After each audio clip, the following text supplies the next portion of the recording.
Welcome, everyone. Thank you for joining the discussion today about our new report on your mark set stop, understanding and ending sextortion in sport. As you know, this is a report that just came out yesterday in which we talk about this issue in the sport sector. With us, we have an amazing group of people that are going to be speaking to us around this today. Just a couple of, first things for you to remember. If you have any questions, please include them in the chat. We will have people that are going to be taking those on, and our panelists will be able to respond to them when we're done with their presentations.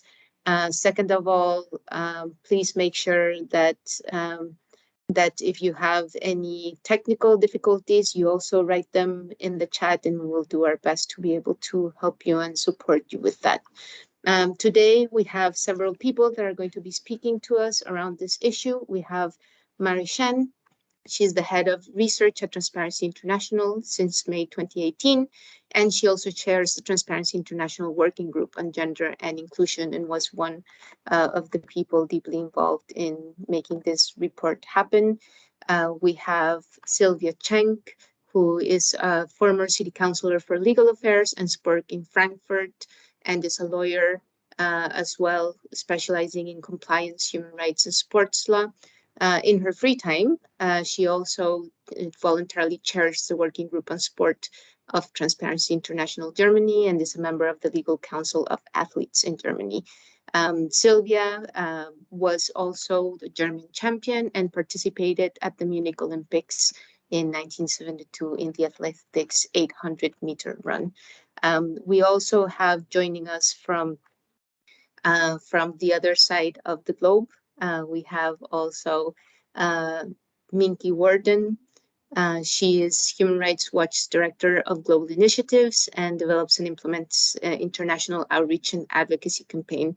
She also served as Human Rights Watch Media Director, working with many journalists to help them over different crises. She is also a member of editor of The Unfinished Revolution and China's Great Leap, so also a co-author as well as in many books. We also have Dragos Kos.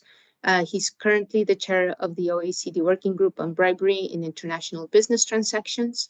He used to be International Commissioner and chair of the Joint Independent Anti-Corruption Monitoring and Evaluation Committee in Afghanistan, and was the chairman of the Councils of Europe's Group of States Against Corruption.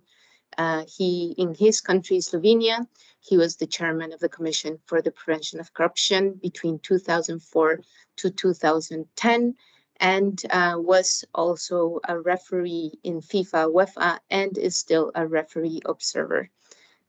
We would also like to join Nancy Henry. She's the senior advisor for the International Association of Women Judges and has focused on many projects to address extortion and the relationships between gender and corruption. She has broad experience in government and nonprofit sector and is one of the key people in making sure that during the last 10 years, the concept of sextortion, definition of sextortion, and legal frameworks are actually taken into account and considered as a legal discussion. So we're very happy to have all of these panelists join us. We will have some time to hear them out in terms of the situation of sextortion in sport, and we will have this part to be able to have these questions at the end of this session. So welcome everyone, and I do want to start with Mary Chen. If you could tell us, why are we talking about this issue? Why are we talking about sextortion right here, and why now? Yeah, thank you, Juliana. Sextortion is not a new phenomenon. It has been common knowledge that it happens, but it has been remarkably absent from the anti-corruption debate for many years. It was first not labeled as a corruption offense, and we didn't even have a name for it until a couple of years ago when the International Association of Women Judges put it on the map. So concretely, it means that victims would not report it. Government would not design policies or laws to address it. And as well, most importantly, no data was collected to understand the scale of the problem. So at TI, we decided that we wanted to assess how widespread sextortion is. And we used our global corruption barometer to ask citizens around the world about the experience of sextortion. And the findings confirm what we suspected. First, sextortion happened in all regions of the world. I mean, in Latin America, 20% of the people said they had experienced personally sextortion or knew somebody who had. In the Pacific, it went up to 38%. In Asia and MENA, it's 14%. So it is a widespread phenomenon in all regions of the world. The second finding that we had is that it happens in all sectors. It happens in health, in education, in the court, in the justice system, in the police, etc. So why focus on sextortion in sport, and why now? First, sextortion is a relatively new area of research. We started really digging into it, I mean, at TI at least 2 or 3 years ago. But research has so far mainly focused on the public sector. So we thought it would be important to look at other settings and how prevalent it is in these other settings. So why sport? First, because we believe that sport has a key role to play in terms of shaping values of integrity, fair play, merit, discipline, and also promoting human rights, social justice, and etc. So, in my opinion, I mean, the sports sector should be at the forefront of fighting against sextortion. Yet, when there are some cases of sexual abuse, which are coming out in the media quite often, it undermines this fundamental mission of the sports sector. And second, and probably most importantly, everybody has a right to practice and access sport safely. It is a fundamental right, and sextortion and sexual abuse prevent equal access to sport. So we did, and talking about that, we need to think that athletes start practicing sport quite at a young age, meaning that the harm done when sexual abuse happens leave young people often traumatized for life, with the dreams and the careers broken. So everybody who loves sport should be concerned about addressing sextortion in sport. So what did we find? We find pretty much what we found with GCB. Sextortion happens in all sports. There have been cases in football, swimming, tennis, taekwondo, gymnastics, and many of them are documented in this report. Second, sextortion in sport happens in all countries. I mean, in the report, we have documented cases in Germany, Romania, Mexico, Zimbabwe, Haiti, Afghanistan, Mali, the US, among others. So it is widespread. But how widespread it is, it's a little bit difficult to say, because obviously there are no statistics available on sextortion. But there are some studies made on conducted on sexual abuse, which indicate that sexual abuse is widespread in sport. I mean, there were 2 studies, for example, one in the UK and one in Germany, which found that up to 30% of the athletes interviewed in this study reported having experienced some episode of sexual violence. So all these cases are not sextortion. So we are not saying that every 1 in 3 athletes experience sextortion, but the most serious cases often involve people of authority, like coaches, agents, physiotherapists, and could probably qualify as cases of sextortion. So this tends to indicate that there are some factors in the sports sector which make the sector particularly vulnerable to sextortion. So the report identified a few. I will go very quickly. First, this is a very masculine and very often sexist environment. It is characterized by the concentration of power among men, sometimes the same men over decades, which enables the development of a patronage network and all boys network, etc. There are very few women in leadership positions, and there is an important gender pay gap. And this creates conditions that are conducive to abuse and exploitation. Second, the nature of the coach-athlete relationship is very often characterized by dependencies, with the coach having the power to make or break the career, unclear boundaries, and that takes place in the context of close and very close and emotional contacts.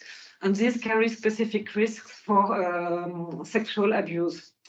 Third, there is very little external oversight of sport organization and very little as well external pressure for reform due to the fundamental principle of autonomy of sport governance and the delicate balance to find between autonomy and accountability. As a result, many organizations have failed to develop adequate internal prevention, detection, and reporting mechanisms for abuse. Reporting mechanisms tend to lack independence and do not give victims safe and trusted avenues to report concern. And maybe last, there is also a culture of silence and impunity, because sports organizations very often are more concerned about protecting their reputation than the rights of the victim of survivors of sexual abuse. So, I mean, there are many other reasons, but that's one that I wanted to highlight in this connection. So based on that, what are our recommendations? I mean, in French, we say better prevent than heal. And from my perspective, this is maybe one of the greatest contributions of this report to the debate, because recommendation of the debate on sextortion so far has mainly focused on detecting and sanctioning. And I think that the first line of defense is prevention, and preventing that it occurs in the first place. And prevention must address not only individual behaviors or specific cases, but also the underlying systemic governance weaknesses of the systems. So prevention includes measures such as adoption of codes of conduct or clear and transparent criteria for decision making.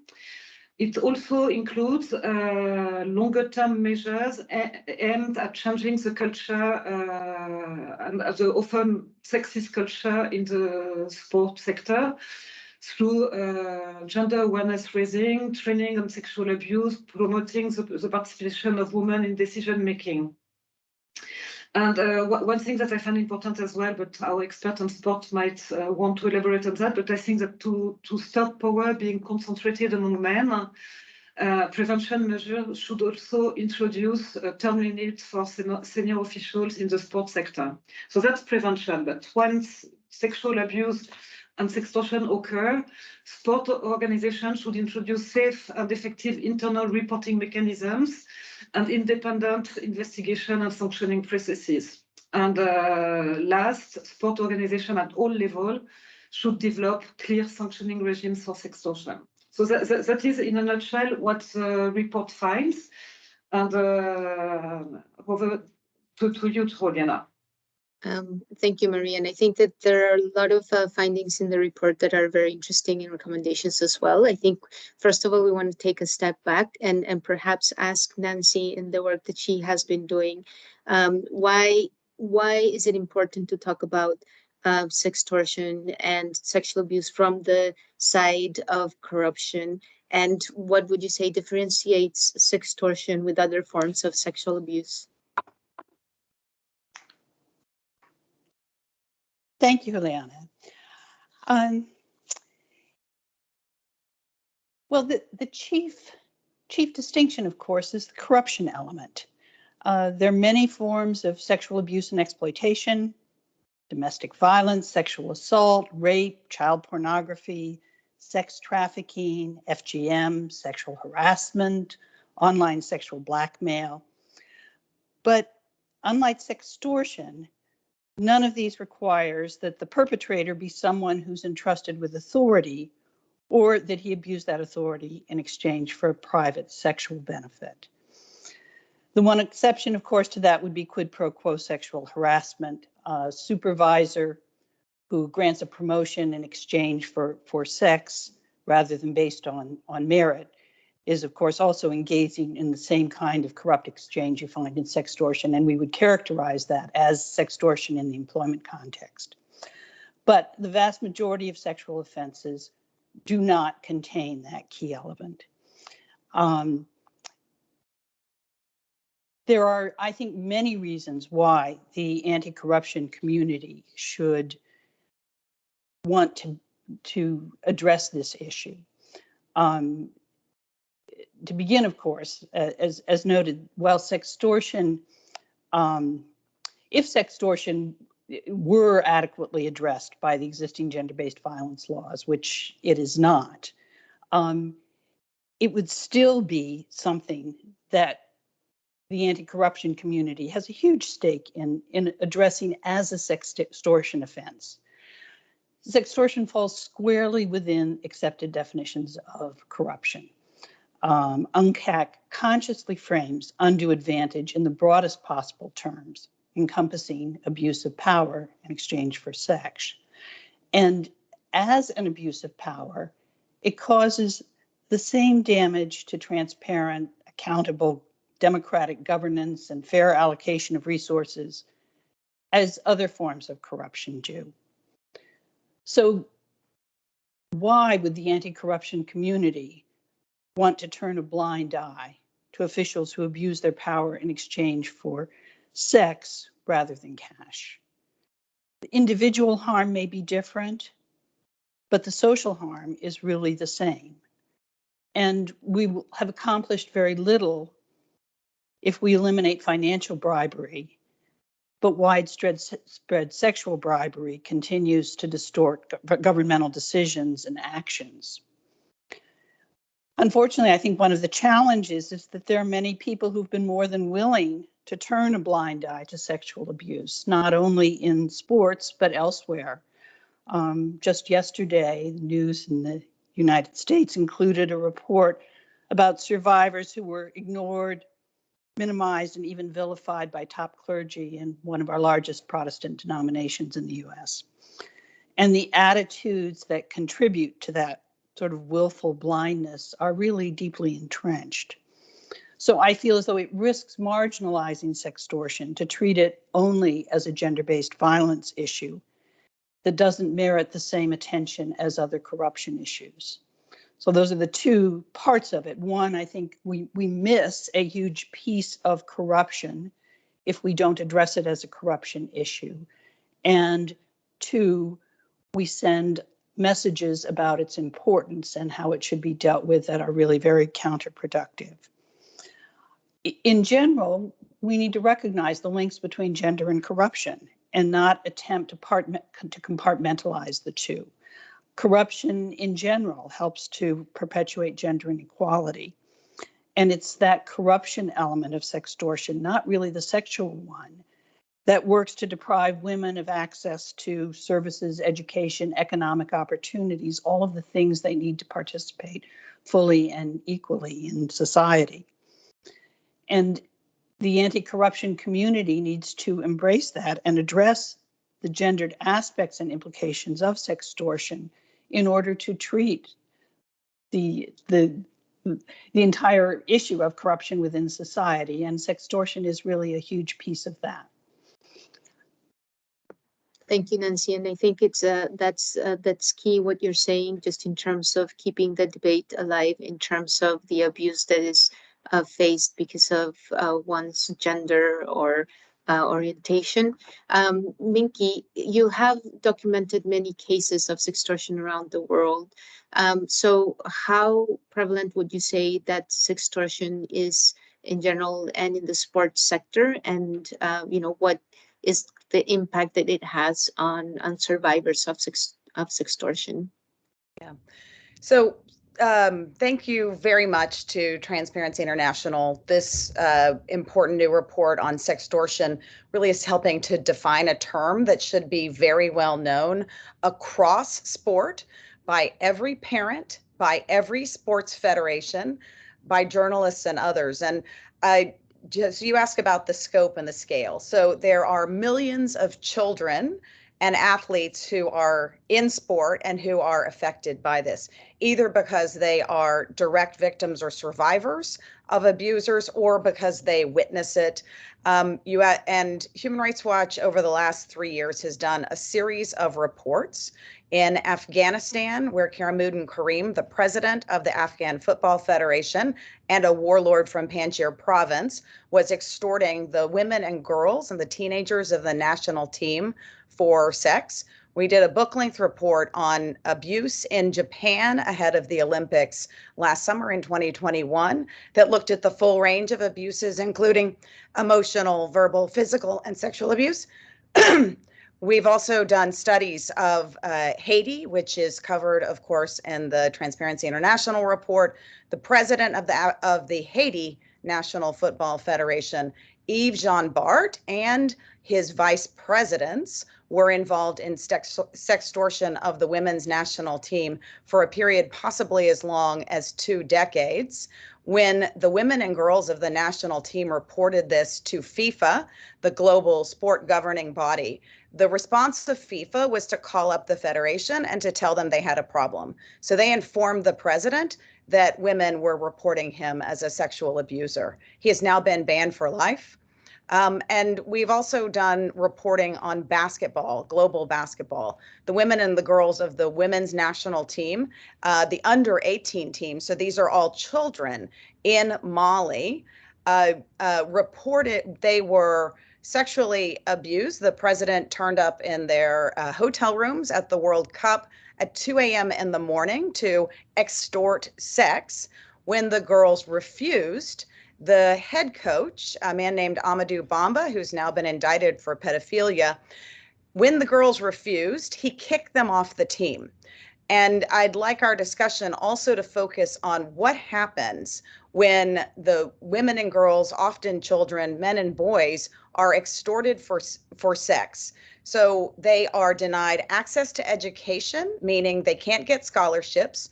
There is a lot of economic benefit from being on the national team. In Mali, you have a chance to play on the WNBA, the women's national basketball team in the United States. So you could get a scholarship, you could travel, you could earn money. Your family can be lifted out of poverty. So when the head coach of your national basketball team extorts you for sex and kicks you off the team, it smashes, the players and athletes Human Rights Watch has interviewed said that this has completely destroyed their dreams, has held their dreams and their effort hostage.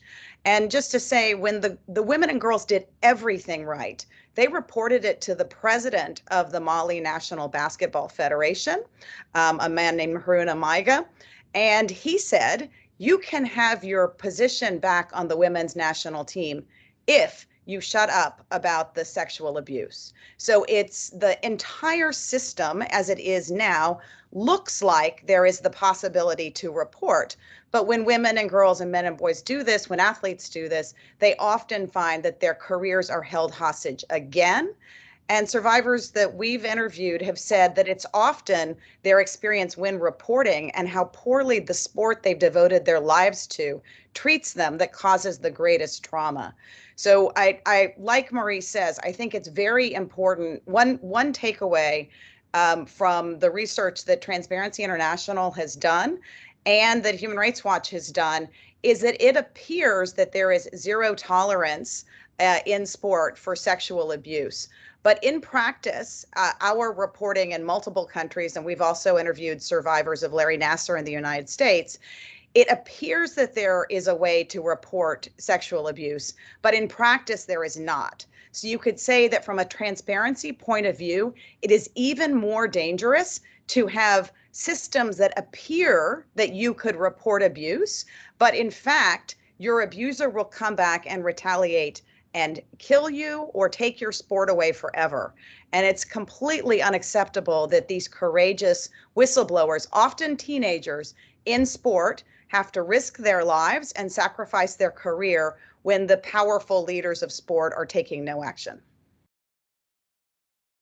Thank you, Minky. And those are really horrible situations that you have mentioned, as well as just the lack of response by the sports sector. So I would like to ask you, Sylvia, Minky has mentioned some of these cases, and you probably have, seen many of those yourself, working as an expert and as an athlete. What do you think that makes the sports sector particularly vulnerable to sextortion? What in this sector really creates kind of those conditions so that there can be this abuse of power and sextortion? Well, thank you very much, Juliana, and thank you very much to all who have already contributed to this discussion. I really look back onto more than 50 years in national and international sport in very different roles, being an athlete, being an official, a volunteer, a politician, and now since 15 years, more or less working from the outside together with Minky and others on human rights and anti-corruption. And I think within this report and within the phenomenon of sextortion, the link between anti-corruption and fighting for human rights is really very predominant. And you can see how important it is to fight corruption, to fight abuse of power, to really help to protect human rights. Start differently.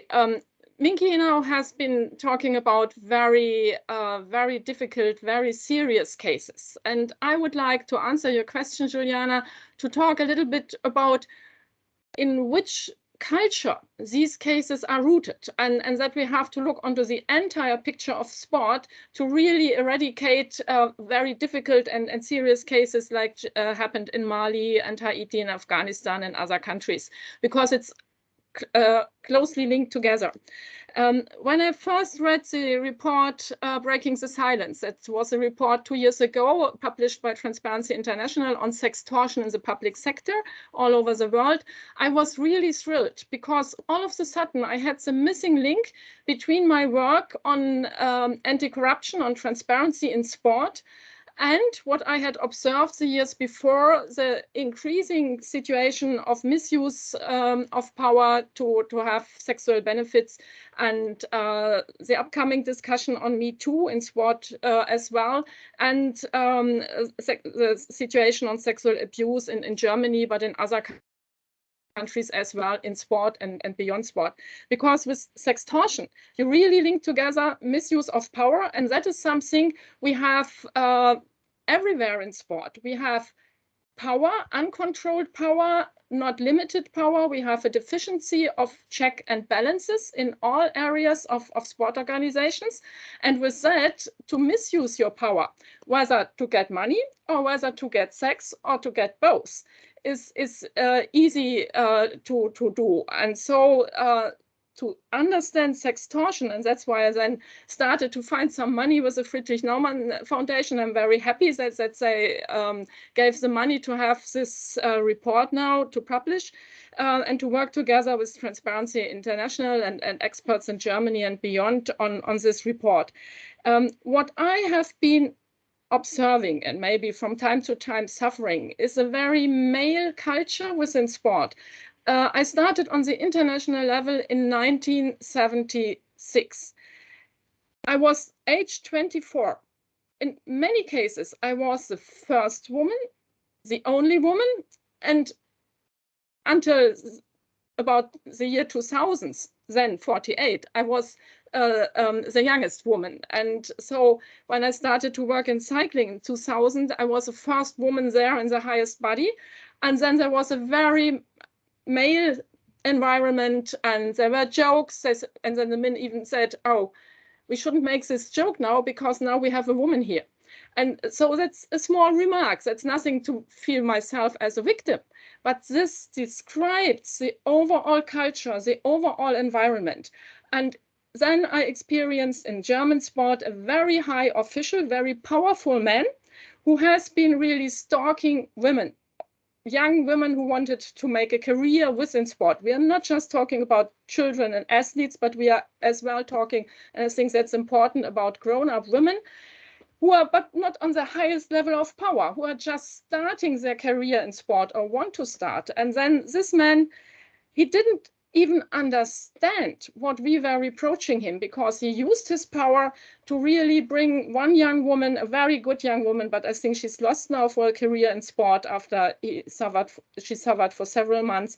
He forced her again and again to have meetings with him alone, because she had to work with him and she couldn't refuse. Sometimes she tried to even bring a colleague into a meeting that has not been asked by the man, but she said, oh, I have to bring my colleague because we need it for work, but it was just fake to be sure that she's not alone with this man. And when I discussed it with this man and confronted him with what has happened, he just looked at me and didn't understand and said, well, but I'm a womanizer, Sylvia. I love to talk to women and they like it. And he didn't even understand.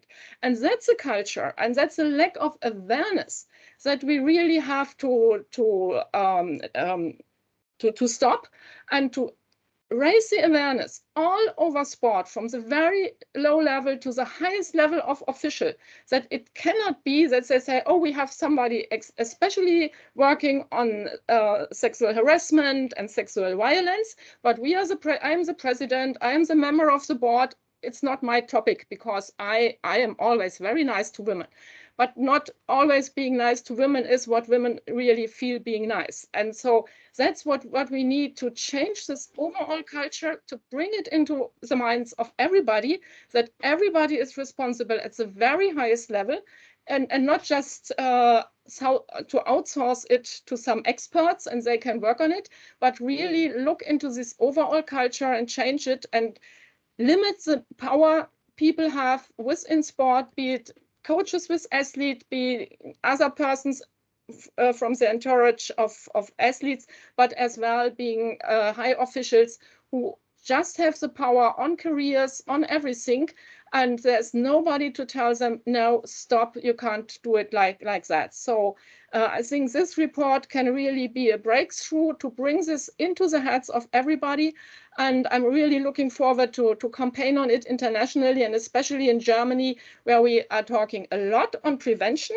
We call it Schutzkonzepte, protection concepts, but never look into the underlying structures that allow these things to happen, and then we come afterwards with a Schutzkonzept, our protection concept, and that's too late. We have to start at the root quite early. Thank you.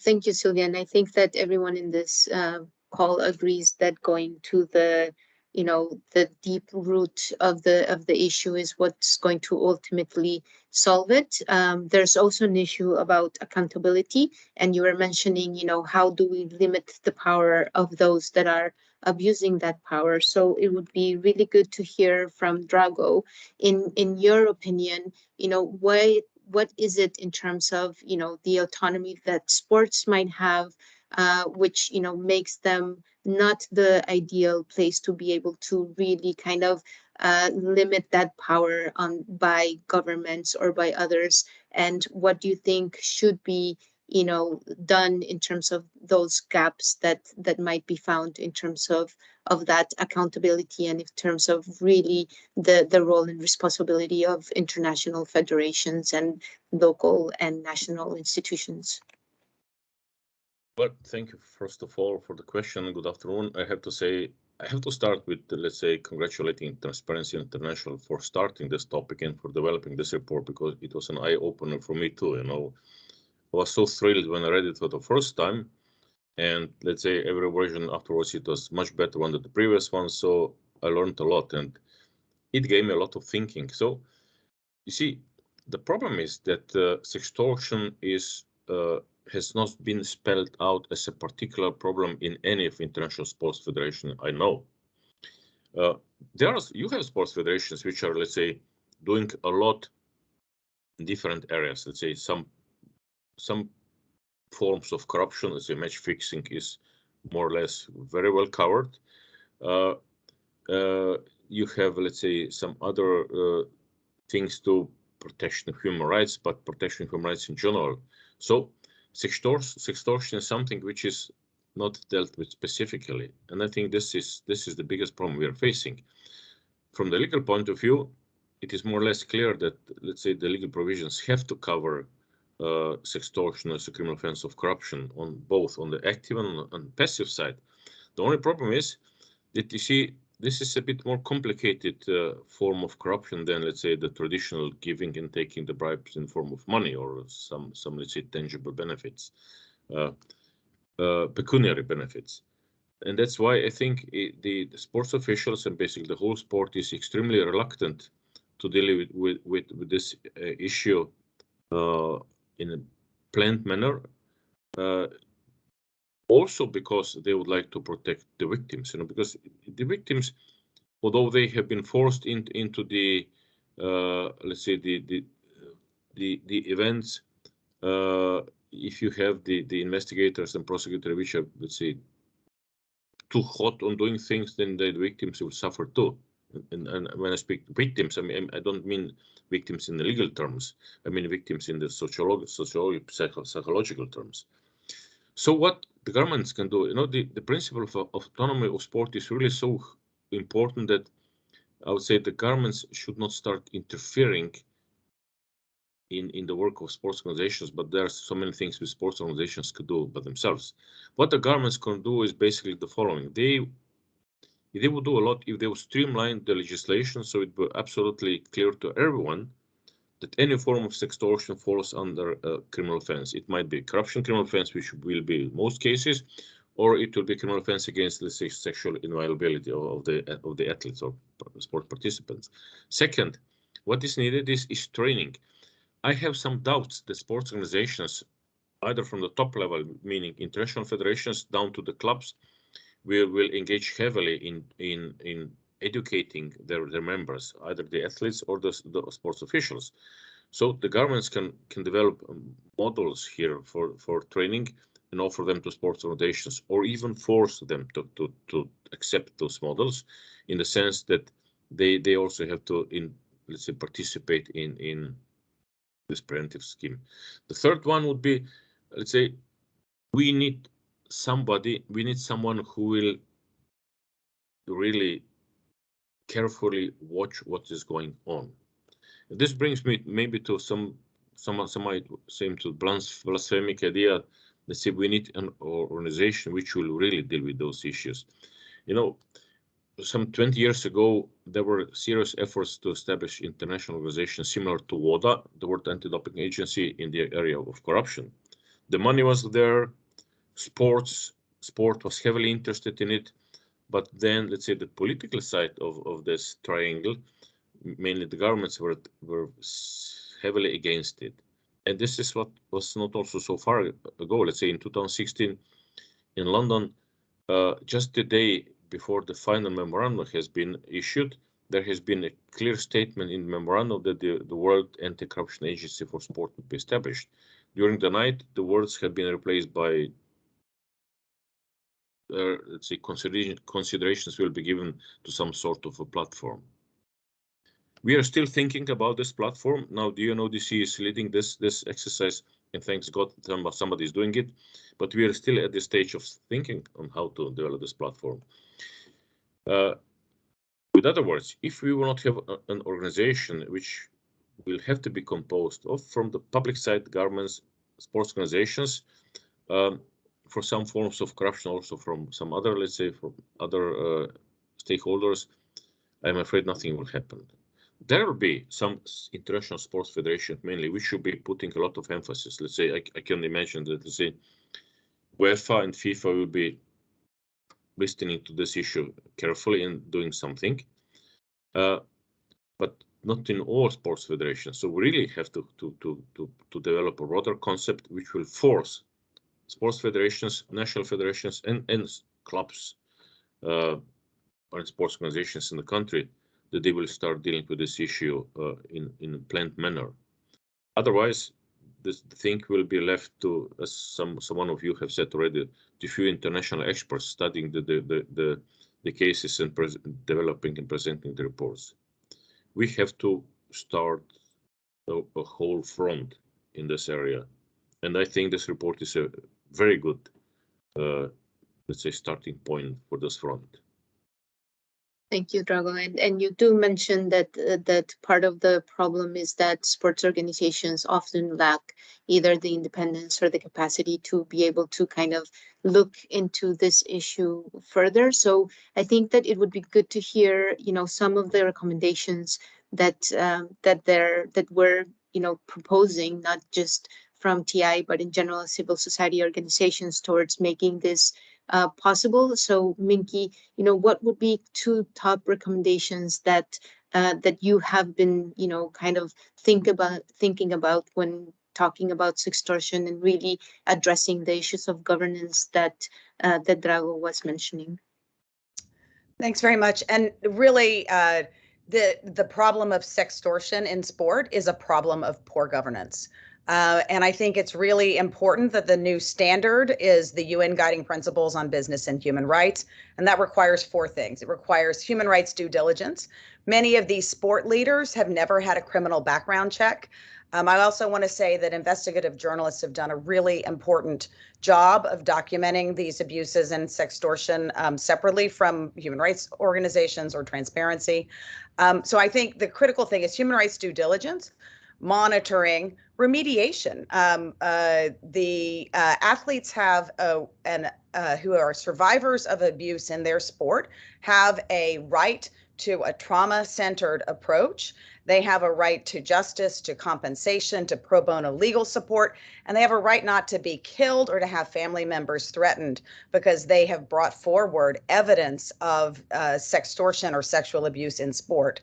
And I think I also wanted to mention Transparency International was one of the founders of the Sport and Rights Alliance. Another member of that organization is World Players, which has done its own study on the lack of safety and reporting systems within sport and poor governance affecting athletes.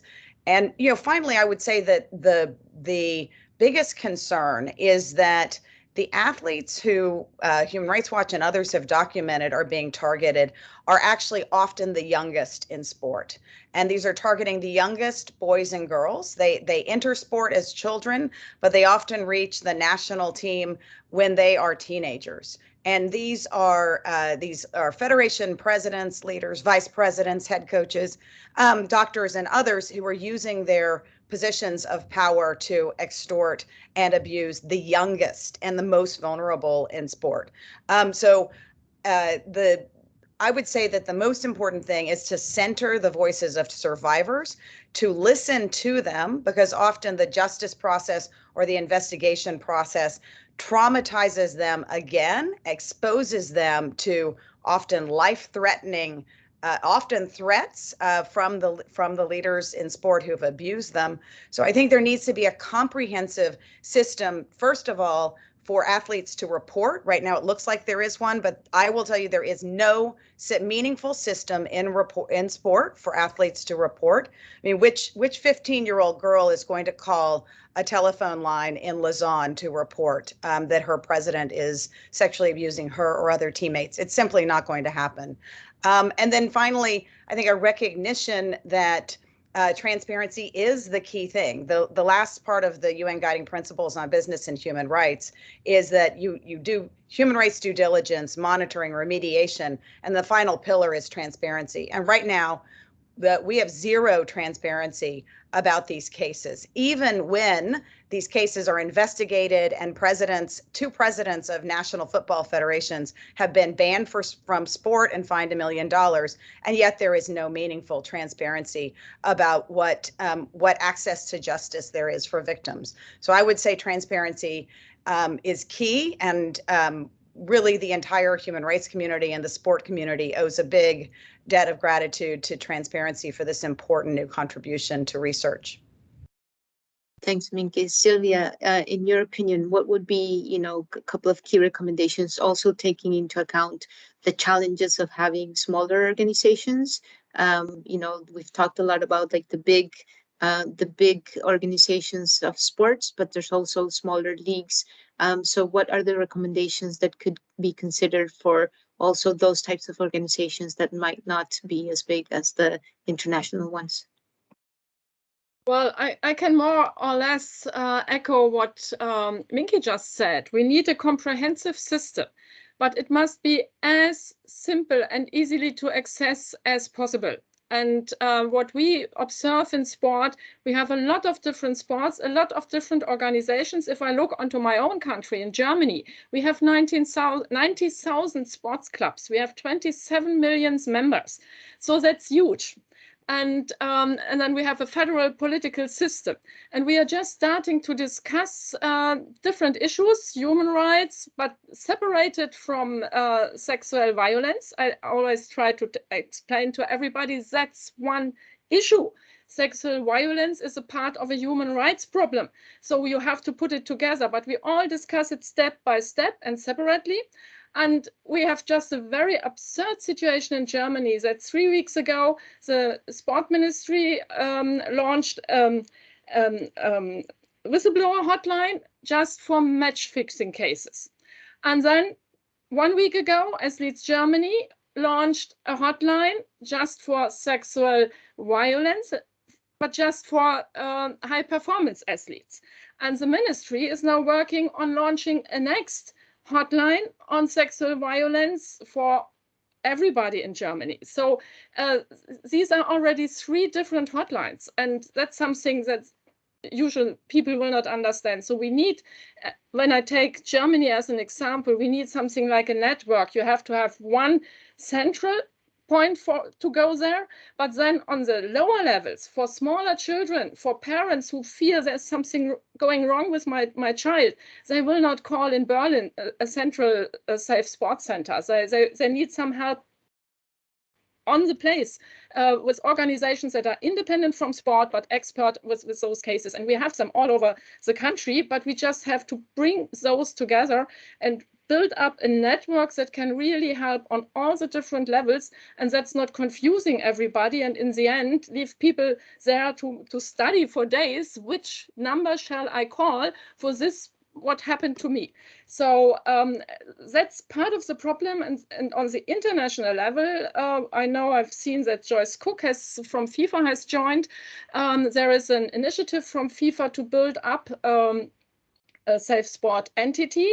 But again, it looks like to be very, very complicated, and how to bring all the other organizations together. So I think we need some experts on organization and structure to really find out the best system that we can help for different situations, different cases of abuse of power, because one can be linked to money and the next can be linked to sex, and it can be all interlinked. So we have to look onto these developments because there are risks all over the field.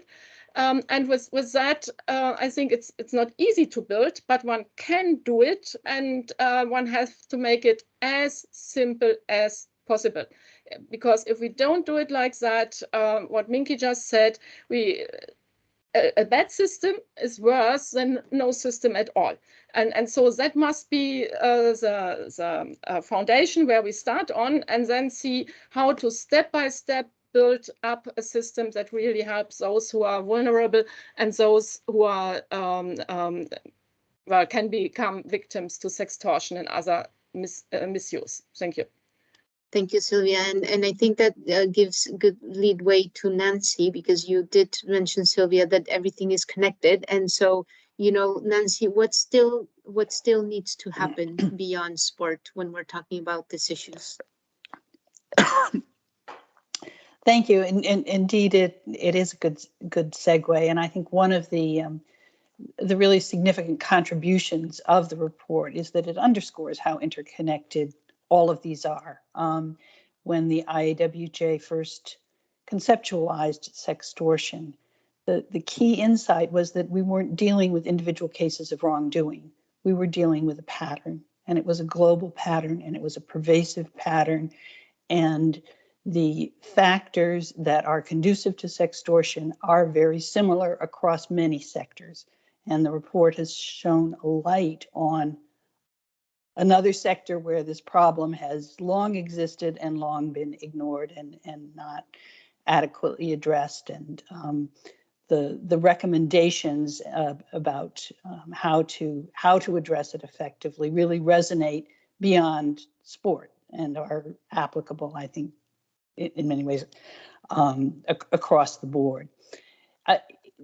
The progress has really been substantial in many ways. You know, we've conceptualized this, we've named it, we've begun to raise awareness, we've begun, and most importantly, Transparency International has contributed to doing this, to fill the research gap, to document, you know, why this is important and what needs to be done. We have had some leadership at the international level, some resolutions that have been passed to make this part of the anti-corruption discourse and agenda.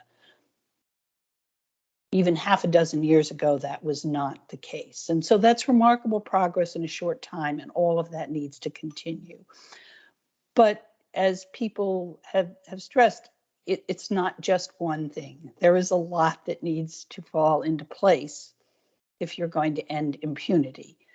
You need to have a legal framework that is clear, and you need to have the codes of conduct and policies that inform would-be perpetrators that this is not acceptable conduct. I was very struck by the story Sylvia recounted. I think there are many people out there who just see nothing wrong with this. And that's still a huge barrier to overcome. They're not accustomed to thinking of demanding sexual favors as wrong. They can see it as womanizing.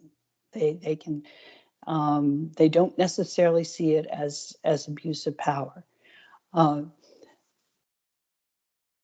People have talked also about the reporting mechanisms, you know, and the lack of those, the need for them to be safe and confidential and trusted. Because if people don't have those kinds of reporting mechanisms, we'll never even hear about these abuses and have an opportunity to correct them. And we are a long way from having that situation. And then when people do report, as Draco mentioned, there are these issues of potential vulnerability to prosecution that have to be addressed. I think those issues actually go beyond sextortion, because I think, frankly, they're very similar to other types of petty corruption, where you have some individual who is at the mercy of a powerful government official who is demanding money in order to get access to basic government services. And I think in both cases, the person who comes forward and testifies to this is not the person who needs to be prosecuted. It is the person who accepted the bribe, whether in money or in cash, and that's something that the anti-corruption community needs to wrestle with. And then finally, we need to have a justice system that is responsive and that handles these cases efficiently and with adequate protections for victims, and delivers justice. Hard to prioritize among those things, because without any one of those pieces, we won't achieve our goal. But I think we're well on the way, and this report has made a significant contribution to that. Yeah, thank you, Nancy. And again, I would like to thank the Frederick Naumann Foundation for Freedom for supporting, this report. I think it's key to continue to have, that support from external partners to be able to dive deep into these issues that have been so underrepresented in all of the work that we do. We do have some questions from people that have been included in the chat. So I'm going to start with you, Drago, if you don't mind. There's someone that is coming from a financial service firm, and they want to know what role can they play to support victims of sextortion and how to, prevent this from happening. Well, this can happen at two levels. The first one is in the personal level, which means, let's say, the victims need all the support they can get. psychological, financial, and so on. So, but this is very clear that here we don't have to spend too much time. The second one is more institutional. Let's say if the firm is any sort of, let's say, sponsor of any sports organization, then they can attach, let's say, a lot of importance to this issue in the sense that, let's say, they can condition their continuous support with let's say, with good governance in this area. Of course, also governance in general terms, but specifically in this area, because sports organizations will listen to the ones from which they are financially dependent. This might be the governments. Let's say mostly in the Western world, it doesn't happen very often that governments would be funding, let's say, sports organizations. But let's see, if you go to, say, to the Arab world or Central Asia, you will find plenty of sports organizations which are directly funded by the governments. So this will have to become a conditionality, and in this way, they will not only assist and protect one victim, they will protect and, let's say, assist many potential victims, because sports organizations will be very, very, let's say, I'll not say happy, but very eager to fulfill all the conditions to continue receiving the funding.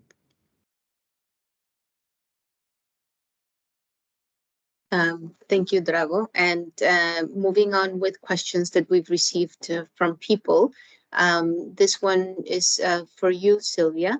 There have been, many discussions in international conference on the issues of abuse of power in exchange for sex and use of power, right? And in some instances that has been included under the term sexual violence. There's also, Safe Sport in Germany that have already kind of mentioned the structural and environmental factors that are somewhat mentioned in the report and the recommendations. So what are the new findings in this report in comparison to other things that exist out there that makes this talking about the structure behind the abuse of power? Well, I already tried to briefly answer in the chat, so you can have a look at that too. Well, reporting system, effective and independent reporting system, independent investigation, and so on, sanction regimes, all that is the same whether it's a case of sextortion or whether it's a case of sexual violence and abuse of minors. So that's not a difference, and the report says it very clearly that there are a lot of similar issues, and that the overall answer, the overall response is the same. But if we look, and that's because Transparency International is regarding corruption working mainly on prevention. That's our overall issue. And that's what even prosecutors tell us, that if it's about corruption cases, not just sextortion, but overall corruption cases, prevention is key. And prevention cannot just focus on possible perpetrators, as we very often do, just look onto perpetrators, tell them what's wrong and what's right, and educate them, and then hope they will not do anything. But prevention has also to look onto the environment, onto the underlying structure. In German, we say Verhaltensprävention and Verhältnisprävention. Prevention on behavior, or with behavior as a starting point, or prevention looking onto the structural elements that enable situations of misuse of power and that enable perpetrators. And of course, if we have a due diligence on officials and coaches, we can find those who have already done something wrong. But we cannot find those that are conducive to a specific situation. They have more and more power because they are famous and very successful coach, and then nobody will criticize them. Nobody will look into details how this coach behaves. And then even parents sometimes accept a behavior by a coach that we can't believe. We had situations like that in gymnastics in Germany, not about sexual violence, but about violence. And some of the parents, until now, they are protecting the coach and saying, in this case, it was a woman, and saying she did well. That's very good because our daughters were successful, and so it must have been the right training approach for them. And so these situations, to look more into that and to really see where is too much power in one hand, where we don't have clear criteria for decision making by a coach, by an official, where there is no control, etc. And we have to look into these cases, and we have a lot of situations like that on all levels of sport. We just had a case in Germany with a handball coach, not high level, but in a smaller club, and with boys between 13 years and 18, 19 years. And for quite a long time, with more than 500 cases, he has just been sentenced, I think, to 5 years in prison last Friday. For several years, with many young boys, he was giving them the impression, if you don't do what I want to do, you might be kicked out of the team. And that's a way of misusing power, and nobody really sees it. Nobody dares to say something. The boys didn't talk for quite a long time until one really started to talk, and then the others jumped in as well, and then it was a big case. So up to now, with most of the research and with the response we have, especially in Germany, but in other countries as well, we are not looking enough onto these structures, onto these underlying problems. And so the report is made to really bring it into the minds, and not just of the experts, but of those responsible for the governance, like Minky said, for the overall structure of sport. And as long as we don't come into the heads of powerful men, and as long as they don't see that it starts with a joke, that it starts with their own behavior, creating a sexist environment that encourage maybe others to misuse their power, or one day they misuse their own power. So that's what we have to work on to really go into the depths of the problem. Thank you, Sylvia. And there's one last question from the people in the chat, and then I also have one last question for everyone. So the one in the chat is for Nancy. And what are the indicators you would say that differentiates extortion and sexual bribery?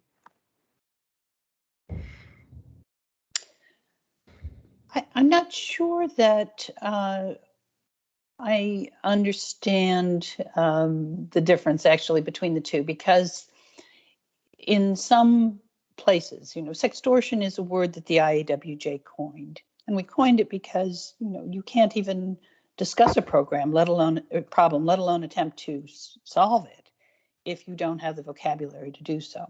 And we didn't have a word for this. It seemed to fall between corruption and sexual abuse, and wasn't clearly in either camp. And sextortion was a way of trying to reflect that. That is a made-up term. I think one could also refer to it as a form of sexual bribery. I don't know whether the person who asked the question has a particular sexual bribery statute in mind. Obviously, different laws define offenses in particular ways. But in essence, that's what sextortion is. It is a form of bribery in which sex, rather than money or some other benefit, is the currency that is used. So I would not see a big difference. In the project we had in Morocco, the term sextortion did not apparently translate very well into Arabic. It was a term coined in English, and it works on a certain level in English, perhaps not as well in some other languages. And they preferred to use the term sexual corruption. I think the key is to have an understanding of what we are talking about and to acknowledge that corruption element, because that corruption element is really very different from other types of sexual offenses. And it puts it in a different category, because we care about corruption for different reasons than we care about sexual abuse. And if we focus only on the sexual abuse point, we miss all of these important considerations from an anti-corruption standpoint. Minky, I think you wanted to add something on this. Yeah, I think it's a new term is an important contribution to the debate, but it's really in part because the focus has to remain on the victims and the survivors. And I see we also have members of the Army of Survivors with us today, an important group that was founded after the horrific abuses and sextortion of Larry Nassar, the so-called Olympic doctor. But I want to say the focus has to remain on victims. And the reason why sexual bribery as a term doesn't work is it implies that the athletes or the children somehow encourage the abuse. And I want to say that in many parts of the world where Human Rights Watch is doing this research, particularly Islamic countries, you have to take care because the victim may be the criminal, the victim of sexual abuse. So it's extremely important that we remember that this is a choice by federation leaders to abuse the children in their care. And these federations themselves have a duty of care.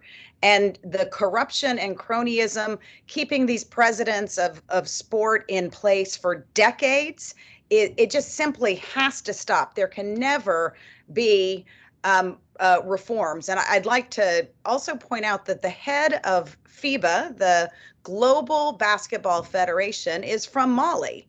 And FIBA commissioned a 149-page report about the systemic and institutionalized sexual abuse in the sport for decades, and no action's been taken. So there is literally no way to remove these abusers from sport, to remove them right now.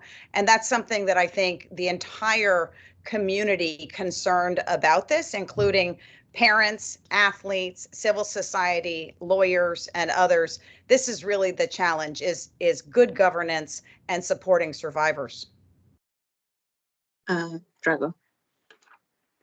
Yeah, if we take into account, let's say, the problems which a country like Germany had with developing these hotlines, and if we take into account what we just heard now from Minky, then we see that we need a much better organization from, let's say, I would say from our side, from us, which are really interested in this phenomenon, which are really willing to do something, than just trying to convince, let's say, a small sport organization there, much bigger national federation there, or even the biggest international federation somewhere there. So we will have to work hard on this issue, because otherwise, I'm afraid we will get lost in details. Let's say fighting small wars. Let's say like the one when you see that, let's say, establishing hotlines, which is basically should be a very simple exercise. Important but simple, because after receiving the report, somebody has to do something. Somebody has to conduct the investigation, to impose the sanctions, so on. So this all simply requires much wider and much more engaged approach. And when I say much more engaged, I'm not criticizing us, of course, but this is something which is basically needed if we want to achieve some, let's say, developments in the future. Thank you, and just thanking everyone for participating. Just one last question. I think we've talked a lot about prevention. We've talked about the need for governance reforms. I just want to close with one question, and this is open to whomever might want to answer. Sylvia mentioned, I think it's repeated by several of you as well, that we have to look at the underlying issue, which is sexism. How do we and how can we address sexism in sports to be able to change the situation? Easy one. Well, may I just jump in, because there is another question in the chat from Dr. Salim Amin from Naumann Stiftung. So that's the foundation who gave us the money. So that's an important question, of course. Thank you very much. And it's on what to do on the legal side. And so to bring together the legal side and the awareness side, I think that's quite important. And I already talked about how important it is to have awareness raising within sport for everybody. And therefore, we need regulations and clauses on sextortion in sport, what it is, and everything within the code of conduct and within the code of ethics we have with sport organizations on the international and national level, and not in specific code of conduct regarding sexual violence, because in these code of conduct only look those who are working on sexual violence, but I want to have it in the overall code of conduct, closely to any corruption and other ethical regulations that we have in the ethic code and code of conduct. Is always a different wording from sport organization to sport organization. And we have to have very clear rules that, for example, to any sexual relationship between a higher hierarchy and a lower one is a problem in itself. And we can even say, well, with a coach, we should really prohibit to have a sexual relationship with one of the athletes, not depending on the age. I think that would be a very clear regulation. We have just a case in Germany. The coach is 35 years old and he is coaching a very high level team in a team sport. And he had a sexual relationship with two of his players, with two at the same time.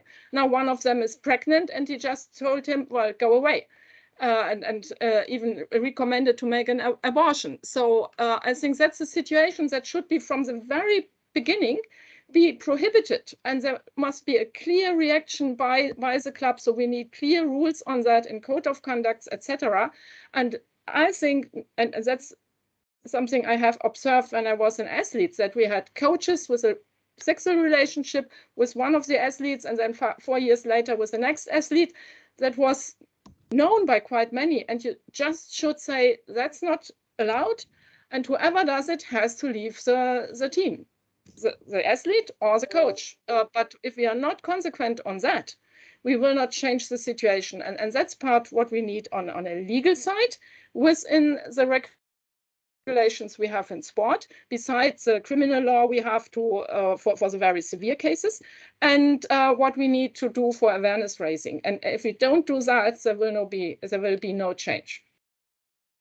I hope that answers the question at least a little bit.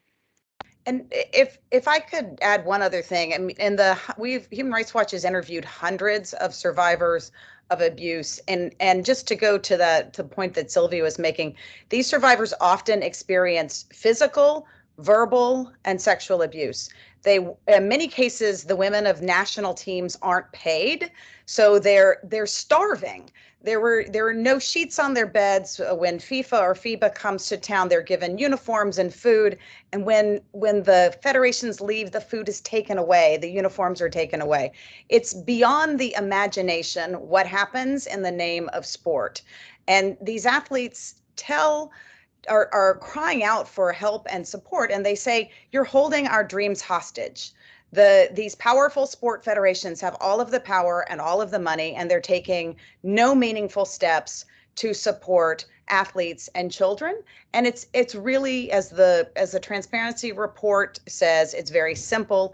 It's systems. It's transparent, open systems that support survivors and are trauma-centered. So it's not hard, but it requires political will at the top. And it is simply not present now, but we have to listen to the athletes going forward. Thank you. Thank you, everyone. Thank you so much for joining this session. I think it has been key to be able to listen to all of you and your take on this issue, and also get a sense of what needs to be done. I think associations, governments, they have to listen to what civil society is saying, to what victims and survivors are speaking up against. And it's now in their court, as they would say in sport, to take a stance and do something about this horrible situation. Thank you, everyone.